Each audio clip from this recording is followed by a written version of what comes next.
ये पहला प्रश्न आप सभी के लिए है, स्क्रीन पे आप देख सकते हैं।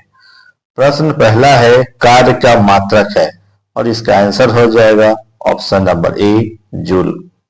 दूसरा है प्रकाश वर्ष इकाई है, किसका है? ऑप्शन नंबर ए दूरी की। नंबर 3 देखिए एम्पियर मात्रक है, ऑप्शन नंबर सी विद्युत धारा का। निम्नलिखित में से समय का मात्रक नहीं है, कौन नहीं है? तो इसका आंसर होगा प्रकाश वर्ष। प्रश्न नंबर 5 देखिए पारसेक इकाई है, किसका पारसेक इकाई है? तो ध्यान से देख ले दोस्तों, इसका आंसर हो जाएगा ए दूरी की। प्रश्न 6 निम्नलिखित में से कौन सा एक सुमेलित नहीं है? और इसका आंसर हो जाएगा ऑप्शन नंबर डी सेल्सियस ऊष्मा की इकाई नहीं है। बाकी सब सही है, बाकी का आंसर याद कर ले दोस्तों, ठीक है। प्रश्न नंबर 7 ल्यूमेन किसका मात्रक है? आंसर हो जाएगा बी ज्योति फ्लक्स का। नेक्स्ट प्रश्न को देखिए, यानी 8वां नंबर प्रश्न है पास्कल इकाई है, किसका है पास्कल इकाई? तो इसका आंसर हो जाएगा बी दाब की। अगले प्रश्न को देखिए 9वां नंबर प्रश्न, बहुत तेजी के साथ। कैंडिला मात्रक है, यानी डी ज्योति तीव्रता। यंग 10वां प्रश्न यंग प्रत्यास्थता गुणांक का एसआई मात्रक है, यानी ऑप्शन नंबर इसका हो जाएगा सी न्यूटन पर मीटर स्क्वायर। 11 में है निम्नलिखित युग्मों में से किन भौतिक राशियों के समान विमीय सूत्र नहीं है? और इसका आंसर हो जाएगा ए बल एवं दाब। 12 नंबर प्रश्न है अदिश राशि है क्या? ए ऊर्जा। केवल इतिहास पढ़ने से ही दोस्तों आपका बीपीएससी नहीं निकल पाएगा, इसके लिए आपको साइंस का भी प्रश्न को देखते चलना होगा, ठीक है। ध्यान से देखिए 13 नंबर प्रश्न है निम्नलिखित में सदिश राशि है, कौन है सदिश? ए वेग। 14 पदार्थ के संवेग और वेग के अनुपात में कौन सी भौतिक राशि प्राप्त की जाती है? आंसर हो जाएगा इसका सी यानी द्रव्यमान। 15 शून्य में स्वतंत्र रूप से गिरने वाली वस्तुओं की का, तो क्या होगा इसका आंसर? यानी कि सी समान त्वरण होता है। प्रश्न है 16 जब 2 kg वाले द्रव्यमान पर 5 न्यूटन का बल लगाया जाता है तो उत्पन्न होने वाला त्वरण होगा, ठीक है। इसे ध्यान से देखें, ये न्यूमेरिकल प्रश्न है और इसका आंसर हो जाएगा ऑप्शन नंबर ए 2.5 मीटर पर सेकेंड स्क्वायर। चलिए अगला जो है हम प्रश्न को देखते हैं दोस्तों। ये 16 नंबर प्रश्न हो गया। अब 17वें नंबर प्रश्न की ओर तेजी से बढ़ते हैं, ध्यान से देखते चले दोस्तों। चलिए 17वां नंबर प्रश्न है किसी भी स्थिर या गतिशील वस्तु की स्थिति और दिशा में तब तक कोई परिवर्तन नहीं होता जब तक उस पर कोई बाह्य बल सक्रिय न हो। यह है क्या है? ए में क्या है दोस्तों? न्यूटन का गति विषयक प्रथम नियम। 18 रॉकेट डैश के सिद्धांत पर कार्य करता है। आंसर हो जाएगा डी संवेग संरक्षण के।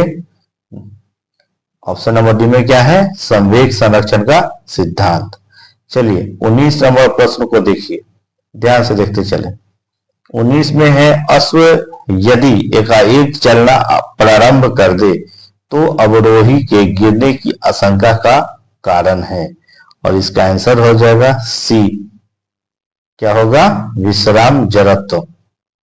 प्रश्न है 20 चलती हुई बस जब अचानक ब्रेक लगाती है, ठीक है, जब चलती हुई बस अचानक ब्रेक लगाती है तो उसमें बैठे हुए यात्री आगे की दिशा में गिरते हैं। इसको किसके द्वारा समझाया जा सकता है? और इसका आंसर हो जाएगा बी न्यूटन का पहला नियम, ठीक है दोस्तों। प्रश्न नंबर आप 21 देख रहे हैं। बल का गुणनफल है, बल का गुणनफल इसमें से क्या है? ऑप्शन नंबर बी द्रव्यमान और त्वरण। नेक्स्ट प्रश्न यानी 22वां नंबर, तेजी के साथ देखें। शरीर का वजन, ठीक है, शरीर का वजन, और इसमें से आंसर हो जाएगा ऑप्शन नंबर बी ध्रुवों पर अधिकतम होता है? ठीक है 22। अब देखिए 23 में, किसी मनुष्य का भार पृथ्वी पर यदि 600 न्यूटन है तब चंद्रमा पर उसका भार कितना होगा? और इसका सही आंसर हो जाएगा ऑप्शन नंबर डी 100 न्यूटन। चलते हैं 24 प्रश्न में। देखिए, पृथ्वी की सतह पर किसी का भार 29.4 न्यूटन है, उसका द्रव्यमान कितना है? तो उसका आंसर हो जाएगा 24 का बी 3 किलोग्राम। ये भी न्यूमेरिकल का प्रश्न है। चलते हैं 24 के बाद 25 नंबर प्रश्न को ध्यान से देखते हैं। एक अंतरिक्ष यात्री पृथ्वी तल की तुलना में चंद्र तल पर अधिक ऊंची छलांग लगा सकता है क्योंकि, और इसका आंसर हो जाएगा सी। सी में क्या है? चंद्र तल पर गुरुत्वाकर्षण बल पृथ्वी तल की तुलना में अत्यल्प है। प्रश्न है 26। 1 किलोग्राम राशि का वजन है कितना होता है? यानी सी 9.8 न्यूटन। आगे देखते हैं 27 प्रश्न। जड़त्व आघूर्ण व कोणीय त्वरण का गुणनफल होता है कितना होता है? यानी सी, यानी गुणनफल होता है। इसे क्या कहते हैं? कार्य बोलते हैं। ठीक है, चलते हैं। ये हम कितना का देख रहे थे? 27 का। सॉरी, 27 का आंसर ये गलत हो जा रहा है। 27 का आंसर हो जाएगा ऑप्शन बी यानी कि टार्क। ठीक है, आगे बढ़े। चलिए दोस्तों, 27 के बाद हम लोग 28 की ओर बढ़ते हैं। 28 नंबर प्रश्न है, इसे जरा हम बड़ा करते हैं आपके लिए। चलिए 28 नंबर प्रश्न में है, जल के आयतन में क्या परिवर्तन होगा यदि तापमान 9 डिग्री सेल्सियस से गिराकर 3 डिग्री सेल्सियस कर दिया जाता है? और इसका आंसर हो जाएगा 28 का सी, यानी आयतन पहले घटेगा और बाद में बढ़ेगा। यह प्रश्न टीआरई में भी आया था। एक बीकर में पानी का बर्फ तैर रही है। जब बर्फ पूर्णतः पिघल जाएगी तो बीकर में पानी का तल क्या होगा? तो 29 का हो जाएगा सी, उतना ही रहेगा। जब किसी बोतल में पानी भरा जाता है और उसे जमने दिया जाता है तो बोतल टूट जाती है, क्योंकि क्यों टूट जाती है? इसके ऑप्शन को ध्यान से देख लीजिए दोस्तों। ठीक है, और इसका आंसर ध्यान से बनाने की कोशिश कीजिए।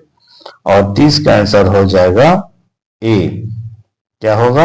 ए में पानी जमने पर फैलता है। क्या हो जाएगा इसका आंसर?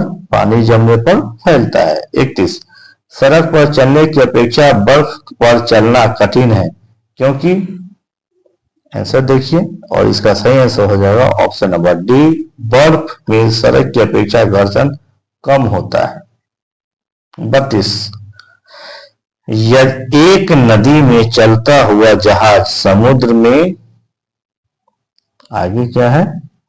तब देखिए लिखा है 32 में, एक नदी में चलता हुआ जहाज समुद्र में आता है तब जहाज, इसका आंसर क्या हो जाएगा? ऑप्शन नंबर इसका बी हो जाएगा। दोस्तों ध्यान से देख लीजिए, थोड़ा ऊपर आएगा। 32 के बाद हम लोग देखते हैं 33 नंबर प्रश्न को। लोहे की कील पानी में क्यों तैरती है जबकि यह पानी में डूब जाती है? और इसका आंसर होगा ऑप्शन नंबर सी। ठीक है, चलिए दोस्तों 33 का आंसर हो गया सी, यानी कि सी में क्या है? लोहे का घनत्व पानी से अधिक है तथा पारे से कम। 34 में देखिए, पानी का घनत्व अधिकतम होता है, कितना पर होगा? तो 34 का हो जाएगा बी। यहाँ पर क्या लिखा हुआ है? 4 डिग्री सेल्सियस पर। यहाँ माइनस वगैरह भी ऑप्शन में है तो ध्यान रखेंगे 4 डिग्री सेल्सियस। ठीक है, प्रश्न 35, वस्तु की मात्रा बदलने पर अपरिवर्तित रहेगा? आंसर हो जाएगा डी, घनत्व। 36 में देखें, समुद्र में प्लवन करते आइसबर्ग का कितना भाग समुद्र, आगे क्या है कि सतह से ऊपर रहता है? इस प्रश्न को थोड़ा सा मैं ऊपर कर दूं। चलिए, और इसका आंसर हो जाएगा ऑप्शन नंबर ए 1/9। 37, बर्फ के 2 टुकड़ों को आपस में बदलने पर टुकड़े आपस में चिपक जाते हैं क्योंकि, और इसका आंसर हो जाएगा 37 का ए। ए में क्या है, दाब अधिक होने से बर्फ का गलनांक घट जाता है। ठीक है, आगे और देखते हैं 38 नंबर प्रश्न को। हवाई जहाज से यात्रा करते समय पेन से स्याही निकलने लगता है, ऐसा क्यों? बचपन में हम लोग इस प्रश्न को कई बार पढ़े और इसका सही आंसर होगा ऑप्शन नंबर ए, वायु दाब में कमी के कारण। नेक्स्ट प्रश्न को देखिए जो कि 39वां नंबर प्रश्न है। बहुत ही तेजी के साथ दोस्तों आपको ले चलते हैं, ये पूरे प्रश्न को दिखाते हैं।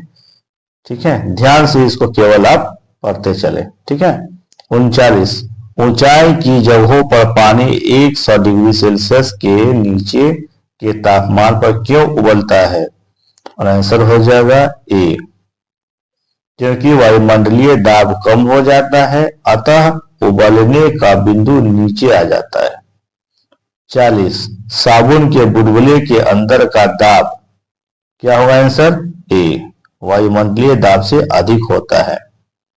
प्रश्न है, वायु दाब मापी की रीडिंग में अचानक गिरावट, ठीक है, इस बात का संकेत है कि मौसम कैसा होगा? ऑप्शन को ध्यान से देख लीजिए और इसका आंसर हो जाएगा 41 का डी, तूफान होगा। प्रेशर कुकर में खाना जल्दी पकता है क्योंकि, ऑप्शन हो जाएगा बी, अधिक दाब पर पानी अधिक तापक्रम पर उबलने लगता है। ठीक है, प्रश्न है 43, हाइड्रोजन से भरा रबर का गुब्बारा वायु में ऊपर जाकर फट जाता है क्योंकि, और इसके ऑप्शन इतने सारे हैं और भी ऑप्शन है, देख लीजिए और इसका आंसर हो जाएगा ऑप्शन नंबर डी, वायु दाब घट जाता है। 44 नंबर प्रश्न को हम लोग देखते हैं। 44 में क्या प्रश्न दिया हुआ है, ध्यान से देखिए दोस्तों। ठीक है, चलिए स्क्रीन पर सवाल आ गया। 44, सूर्य में निरंतर ऊर्जा का सृजन किस कारण होता रहता है? आंसर होगा ए, नाभिकीय संलयन। यह प्रश्न बार बार परीक्षाओं में आता है, इसलिए इसे अच्छे से याद कर लीजिए। ठीक है, 45 नंबर प्रश्न, चाबी भरी घड़ी में कौन सी ऊर्जा होती है? यानी 45 नंबर प्रश्न का आंसर हो जाएगा स्थितिज ऊर्जा। 46, जब हम रबर के गद्दे वाले सीट पर बैठते हैं या गद्दे पर लेटते हैं तो उसका आकार परिवर्तित हो जाता है, ऐसे पदार्थ में पाया जाता है। क्या पाया जाता है? ऑप्शन नंबर बी, स्थितिज ऊर्जा। चलिए 46 के बाद 47 को हम लोग देखते हैं। ठीक है दोस्तों, ठीक। 47 में निम्नलिखित में से किसमें गतिज ऊर्जा नहीं है? और इसका आंसर हो जाएगा ऑप्शन नंबर डी, खींचा हुआ धनुष। ठीक है, 48, जब एक चल वस्तु की गति दुगुनी हो जाती है तो उसकी गतिज ऊर्जा, और इसका आंसर हो जाएगा ऑप्शन नंबर बी, चौगुनी हो जाती है।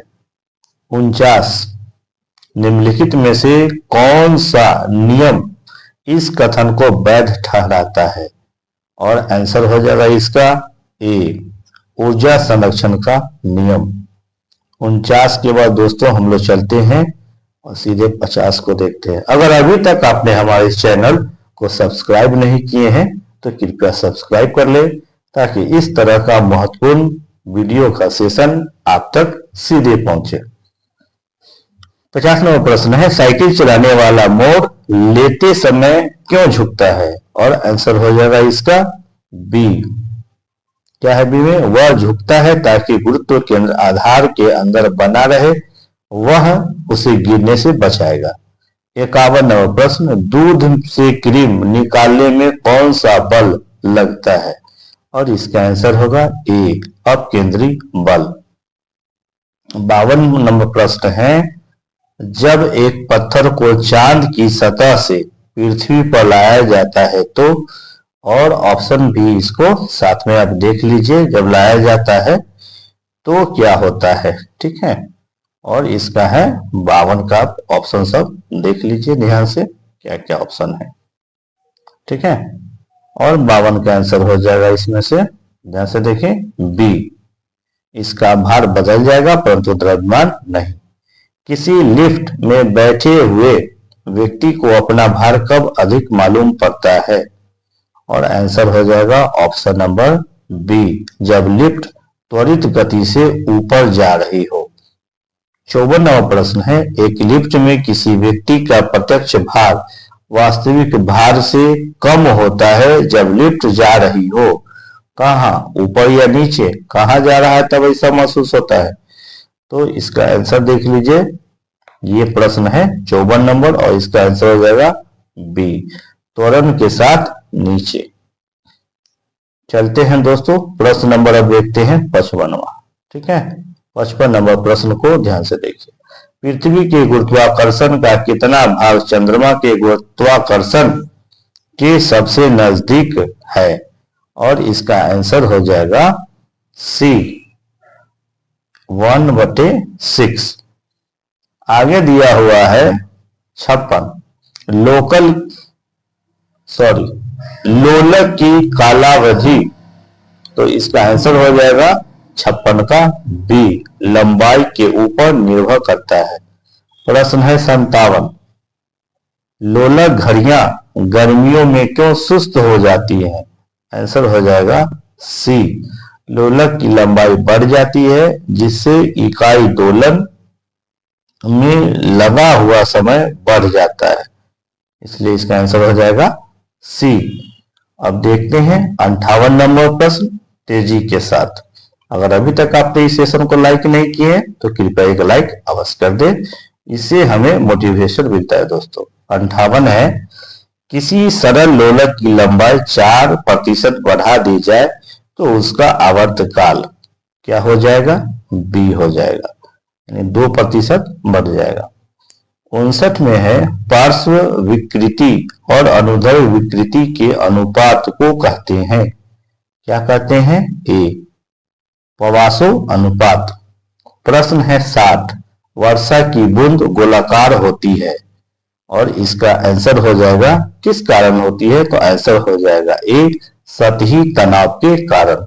दोस्तों कल आपको इसी सेशन के अंतर्गत आपको मिल जाएगा केमिस्ट्री के प्रश्न, तो उसे देखना बिल्कुल ना भूले। अगर आपको यह सेशन अच्छा लग रहा हो तो अपने दोस्तों को शेयर अवश्य कर दें। अगर आपने हमारे चैनल को सब्सक्राइब नहीं किए हैं तो सब्सक्राइब कर ले और बेल आइकन को दबाकर ऑल कर ले, ताकि हमारे सभी महत्वपूर्ण क्लास का वीडियो आप तक सीधे पहुंच सके। दोस्तों कल केमिस्ट्री का क्लास करना बिल्कुल ना भूलें, ठीक है दोस्तों, बहुत बहुत धन्यवाद।